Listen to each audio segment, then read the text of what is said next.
In an intense moment in the living room, I couldn't help but express my frustration. "Why are you even in this house? You're just like a parasite living off of us," I blurted out. No sooner had the words escaped my lips than my mother-in-law began hurling my belongings out the window. I tried to reason with her, asking, "What did you just say? Don't you dare throw my things out?" Ignoring my protest, she aggressively told me not to talk back and shockingly held a knife to my throat, threatening me with a chilling ultimatum: "Leave, or this won't just be a threat."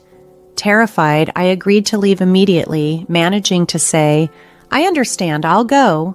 Even as I tried to hide my fear, she coldly granted me a week to pack up and leave. Despite the fear, I couldn't help but feel a sense of irony. She didn't know that I was the main financial support for the household. My amusement was hidden behind a polite facade as I prepared to leave, believing that my departure might finally bring some peace back to the household. After moving out, I settled into a high-rise apartment and continued working from home. Reflecting on the past, I recalled the day 6 years ago when I married Anthony, filled with hopes of a peaceful and loving future. However, life took a sharp turn when Anthony was severely injured at a construction site, losing most of the functionality in his dominant arm. I was devastated, crying in the hospital room when my mother-in-law arrived, oblivious to my distress. She suggested that Anthony move back with her, surprising me with her abrupt proposal. When I expressed my shock, she dismissively asked if I had a problem with that. I responded, slightly irritated, "It's not that, it's just so sudden." But Anthony defended me, saying, "Carol has been supportive all this time and I trust her completely." Although his mother seemed displeased, Anthony's words reassured me of his trust and appreciation for my efforts. My mother-in-law made a barely audible sound of disapproval, but I knew that with time she would come to understand everything I had done for the family. As I settled into my new life, I hoped that eventually the truth of my contributions would come to light, but by then it might be too late for any reconciliation. Despite her attempts, she couldn't dampen my resolve. "As soon as you're out of the hospital, come straight to the house. You're always welcome here, Carol," she said, as if my inclusion was obvious. I had a pretty good idea of what might unfold if my mother-in-law took control. "Carol, I'm leaving all the moving plans to you. Everything," she declared casually. "That's too much for one person, Mom. Please help her out," my husband interjected, hoping she would lend a hand. However, my mother-in-law seemed uninterested in assisting and disregarded his request. "I have my matters to attend to," she retorted with a smirk, thinking my husband hadn't noticed her dismissive attitude. It cast a shadow over what was to come. A month later, my husband was ready to leave the hospital, and amid the chaos of moving, the responsibility of picking him up fell to my mother-in-law. When she confronted me, her tone was accusatory. "Aren't you finished yet? Today was Anthony's discharge day, and you weren't there to pick him up." I tried to explain, "You see, Anthony," but he cut me off, echoing his mother. "See, she only thinks about herself." Her strategy was clear. She wanted to paint me in a bad light in front of my husband. I chose not to engage with her provocation. Despite this, my husband gave me a look of warmth and understanding. "Come on, Mom, stop. This isn't helping," he chided her. "Well, no one asked you to wait," I thought to myself, watching the almost comical scene of my mother-in-law chasing after my husband. When she realized I was watching, she shot me a menacing glare, which I brushed off effortlessly. "Anthony, you can just take it easy at home from now on," I suggested gently. "That's impossible. My right hand might not be fully functional, but I don't want to be a burden on Carol," he insisted. "I understand, but you've just been discharged. It's okay to take it slow." However, Anthony was firm in his resolve. Initially, I had hoped he would take some time to relax and recover, but seeing his determination, I decided to support his wishes wholeheartedly. "Starting with some light cleaning could be a good way for you to ease back into things. Considering your condition, I suggested, thinking it might help with his rehabilitation. That sounds reasonable. I'm unsure if my hand will fully recover, but it's better than sitting idle. Just promise me you won't overdo it, he replied, half joking that he didn't want to risk my wrath, which he found rather daunting. Anthony went about his tasks cheerfully, downplaying his discomfort to keep me from worrying. Inspired by his courage, I vowed to push myself harder for both our sakes. Yet, I hadn't accounted for one obstacle, my mother-in-law, whose sudden interruption took me by surprise. Carol, wait a minute. What's going on here? Why is Anthony cleaning? You must have forced him into it, she accused without waiting for an explanation. She had a knack for making snap judgments based solely on appearances, often missing the deeper context. Dealing with her was always a challenge. You're always holed up in your room just messing around. With your husband seriously injured, you should be. She continued to berate me. I'm working. It's called remote work, and it's quite common these days, I corrected her, but she dismissed it. I've had enough of that excuse, she retorted sharply. Just then, in a fit of irritation, she grabbed a nearby trash can and threw it in my direction. Thankfully, it didn't hit me directly, but trash was scattered everywhere. Exhausted by the confrontation, I decided it was futile to explain any further. Her mind was made up, and she wasn't listening. This mess is disgusting. Clean it up yourself, she demanded as I began picking up the scattered trash. Anthony, who had just entered the room, noticed the commotion. Hey, what happened here? He asked, looking concerned. It's just a small incident, I replied, forcing a smile to downplay the situation. But Anthony, usually so calm, showed a flash of insight. Did Mom do something? Are you hiding something? Please be honest with me, he pressed, his expression serious. Seeing his genuine concern, I felt compelled to tell him the truth about what had transpired. Got it. I'll talk to Mom about this, he said firmly after hearing me out. Oh, it's fine, really, but it's not okay. I'll handle this, he insisted, determined to address the issue. Relieved and grateful for his support, I realized how important it was to have him by my side, not just as my partner, but as someone who truly understood the challenges we faced together. Lying in bed, my gaze fixed on the ceiling, I worried about the repercussions of today's events. Inevitably, I feared I would end up being blamed. As the evening shadows grew longer, my thoughts kept circling back to the day's conflicts. Night fell, and I replayed the conversation in my head. Carol was just messing around, someone had commented. But that wasn't true. I had been diligently working, even taking on extra tasks. Why were you cleaning then? The question had come up earlier. I offered to do it. I can't just sit idle at home, especially not after just being discharged from the hospital. I know what I'm capable of, Anthony had responded, his stern words cutting through the air, leaving his mother momentarily speechless. Perhaps she hadn't expected such firmness from him, dismissing her assumptions as mere arrogance. I had hoped this clear stance from Anthony would give his mother some pause for thought. The following day, as Anthony left for a rehabilitation session, I found myself alone with my mother-in-law. I was busy in my room when she appeared at the door. "Can we talk?" she asked. "Can it wait about 20 minutes?" I responded, hoping to finish up my work. "No, I can't wait. Come now," she insisted.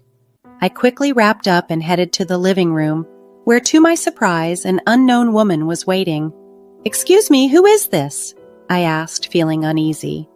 "Have a seat first. We'll talk after that," my mother-in-law commanded, her tone leaving no room for objection. As I sat down, trying to make sense of the situation, the woman began speaking. "So, this is the one you were talking about? The wife who just plays around without working?" "Yes, it's true," my mother-in-law replied, her laugh sending chills down my spine. "You realize that you're an unnecessary presence in this house, don't you?" The woman challenged me directly. "What are you talking about?" I asked, looking around in confusion and distress. "Don't you understand? Unnecessary people are not needed here," she continued, her words growing increasingly harsh. "What do you mean?" I countered, the situation becoming more perplexing by the second. They bombarded me with accusations of incompetence, each assertion more taxing on my mental state than the last. "Isn't it time you realize your place? How dare a daughter-in-law toy with her mother-in-law, spending time on such unproductive things? Isn't it a waste of time?" my mother-in-law taunted. Reaching my breaking point, I felt overwhelmed by the nerve of these accusations. The tension in the room was stifling, pushing me to the edge of my patience. In the tense atmosphere of the living room, as my mother-in-law's anger seemed to intensify, a quick idea sparked in my mind. "Oh, isn't it about time for Anthony to return from his rehabilitation session?" I casually mentioned, glancing at the clock as if expecting him any moment. "Is it that time already?" my mother-in-law reacted, taken aback. Just then, the unknown woman, sensing perhaps that her presence was no longer appropriate, made a quick exit. "I'll come again soon, okay? We'll talk more then," she said as she hurried out. "Let's," my mother-in-law responded, clearly fooled by my feigned ignorance. In reality, Anthony wouldn't be back for another hour, but the moment seemed ripe for some relief from the tension. "By the way, who was that woman?" I finally voiced the question that had been nagging at me since the stranger had arrived. "That's Patricia, a close friend of mine. She was eager to meet you after hearing so much about you," she explained nonchalantly. It wasn't hard to imagine the sort of things Patricia had been told, likely painting me as some frivolous wife who shirked her responsibilities. This assumption seemed to be the only thing my mother-in-law cherished sharing about me. "So that's the case. Well, Anthony will be back a bit later. I need to get back to my work now," I said, attempting to leave the room. "Wait, what do you mean?" "Just as you said, he's not coming back yet. You lied," she realized, her tone accusatory. "Why do you act like this?" I seized the opportunity to finally speak my mind.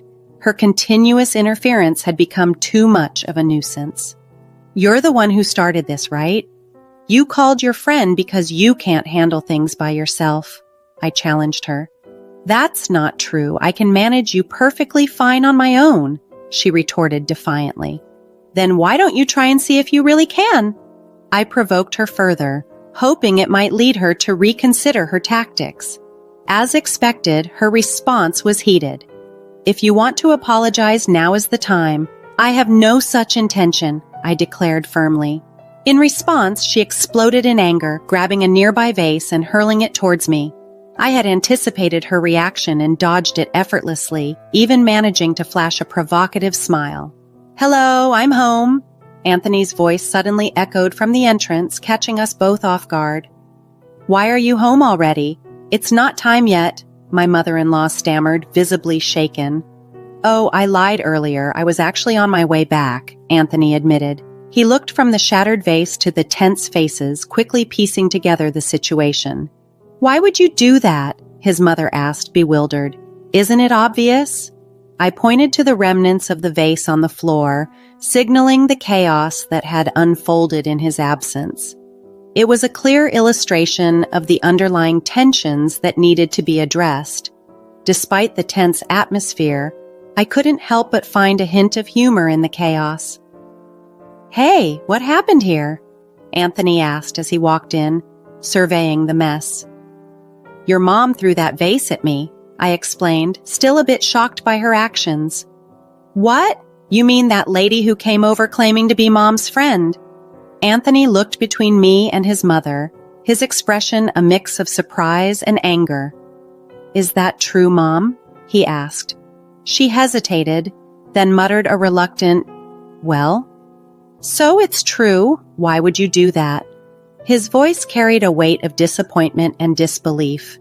Witnessing my mother-in-law being reprimanded, I felt a sense of vindication for all the troubles I'd endured under her roof. "Well, I have something to do," she said, trying to escape the conversation. "Okay, wait," she started, but I wasn't in the mood to linger on her excuses. I turned away and headed back to my room, hoping this episode might finally put an end to her bullying tactics. For a while, life seemed to return to a calm normalcy. But after staying up late one night, I had dozed off well past noon. I was woken by Anthony's voice. "Sorry to wake you, but can you come here for a moment?"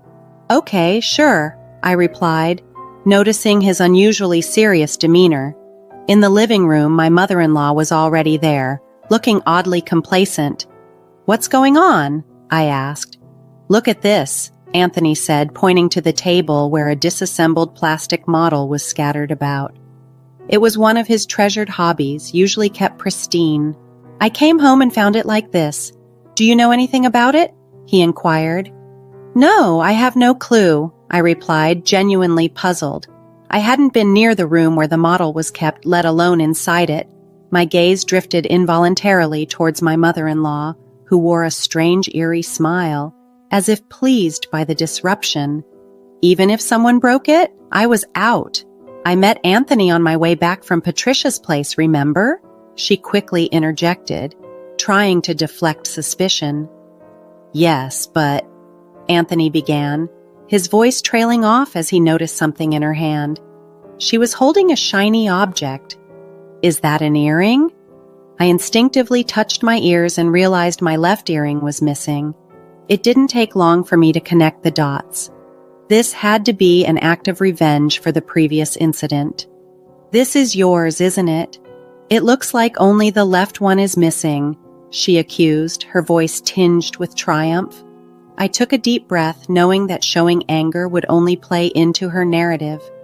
"Indeed, it's mine. But isn't it premature to conclude that I broke the model? Jumping to conclusions and making accusations without proof is unbecoming." "We have evidence," she insisted smugly. But I knew better than to let the situation escalate based on her manipulations. The atmosphere thickened with tension as Anthony left the room abruptly, leaving me alone under the scrutinous gaze of my mother-in-law. Her stare felt accusing, as if she believed I was guilty of some heinous act. Stunned, I stood there silently. "It's a shame," she began, her voice dripping with faux sympathy. "This could have been the end of you if you had done it. You set a trap, didn't you? You'll find no evidence anywhere. If only you had followed my advice, none of this would have happened." Her insinuations felt like a noose tightening around my neck. She seemed to be weaving a narrative that painted me as the culprit, regardless of the truth. If I just explain things to him properly, he'll understand, right? I pondered aloud, more to reassure myself than to seek her agreement. But her response was cold and calculating. "Will he? No matter how much you insist it wasn't your fault, he won't take you seriously," she declared, as if her words were the final judgment. "Wait, I haven't done anything wrong," I protested, but Anthony, who had just returned, avoided my gaze, his actions echoing his doubt. Laughter echoed from behind us, and my mother-in-law taunted, "See, I told you so? What does that matter now? Sadly, you don't want to admit defeat." Feeling isolated and misunderstood, I buried myself in my work, using it as an escape from the unsettling reality at home. Conversations with Anthony grew sparse, and as days turned into weeks, my mother-in-law seemed increasingly content with the discord she had sown. "You seem down lately. Is there something troubling you?" she prodded one day, a smug smile on her face. "There's no need for you to worry. Please stop," I replied, exhausted by her games. "It's too late for that. Acting tough is useless," she retorted, clearly enjoying my discomfort. On a particularly tense day, her good mood was palpable, a bad omen that soon manifested into a dire situation. While I was cleaning, she confronted me aggressively. "Why are you even in this house? You're like a parasite living off of us here." Taken aback by her sudden hostility, I responded, "What's gotten into you all of a sudden? You always talk back, such a noisy daughter-in-law," echoing her own words back at her. She reacted by throwing my belongings out of the window. "What are you doing?" I protested, shocked by her irrational behavior. "You're too noisy, always talking back," she snapped. "Can you pick my stuff up, please?" I pleaded, hoping to reason with her somehow, but as I spoke, she pressed a knife to my throat, paralyzing me with fear. "It's better if you stay still. A normal person wouldn't do this," I managed to say, despite the terror gripping me. My mother-in-law's eyes flashed dangerously. "If you don't leave now, next time it won't just be a joke," she threatened. Understanding the gravity of the situation, I whispered, "I understand. I'll leave," realizing that any further argument was futile and potentially dangerous. As I acknowledged my mother-in-law's ultimatum, I couldn't help but feel a bittersweet relief. "You have a week. Leave before then," she commanded sharply. It was clear that staying any longer would only entangle me further in her delusions. Unbeknownst to her, she had been living comfortably thanks to the support I provided, yet she remained blissfully ignorant of the true dynamics of our household. "Pack up quickly," she ordered. I nodded, a fleeting smile crossing my face as I bowed my head, careful not to let her catch any hint of my true feelings. "This will bring peace back to our home. I'm so happy," she remarked, her joy evident. However, I knew her happiness would be short-lived once she realized the extent of what she had set in motion. That night, after she had retired, I took the opportunity to discuss the situation with Anthony. "I see, so it has come to this," he acknowledged, his tone serious. "I have something to tell you too," he added, piquing my curiosity. "What is it?" I asked, surprised. "We'll talk about it later," he assured me, calming my immediate concerns. 5 days later, I had found a new place to live, and the week my mother-in-law had given me was nearly up. "Well, today's the day of the promise, you understand, right?" I confirmed with Anthony. "Yes, the movers are scheduled to arrive soon," he replied. I wondered about his whereabouts since he had been out since the morning, but dismissed the concern. "Never mind, the thought of not having to see your face anymore is enough. I'm going out now. Make sure everything's clean," I told my mother-in-law, forcing a smile. An hour later, the moving company arrived and we loaded all my belongings. I contacted Anthony. "All packed up. Got it. Just make sure you get there safely, okay? See you later," he responded, ending the call. I was buzzing with anticipation about her reaction once she discovered the full extent of the situation. Finally, as the move was completed, my mother-in-law's confusion turned to panic. "What have you done? Anthony's belongings are nowhere to be found," she exclaimed in disbelief. "Of course we moved out together. Do you want to check with him?" I offered casually, pulling out my phone and switching it to speaker, handing it to her as she struggled to grasp the unfolding events. Anthony confirmed our joint plan over the phone, leaving my mother-in-law completely bewildered. "This was my plan all along, Mom," I admitted, no longer holding back. "Anthony, what's happening? Tell me," she pleaded, desperate for answers. "Actually, about the model kit incident," Anthony began, ready to reveal everything. Anthony faced his mother with a finality that brooked no argument. "We know that you did it," he declared, effectively silencing her protests. "There's no way Carol would do such a thing," he continued, defending me with unwavering certainty. "Why do you think that?" his mother managed to ask, her voice tinged with confusion and disbelief. "Because it was a gift from Carol. She wouldn't break it on purpose," Anthony explained logically, demonstrating his faith in my character. Faced with this reasoning, my mother-in-law was left speechless, forced to confront the fact that she had wronged the very person who had been supporting her all this while. "Well then, you'll have to manage on your own from here on out," Anthony concluded firmly. "But I don't work. If you two leave me," she stammered, finally grasping the full implications of her actions. "That's the choice you made," she said, resigning herself to the consequences. "Mom, it's no longer our business. It's time for each of us to do our best," Anthony remarked, effectively ending the conversation. We felt a profound sense of relief.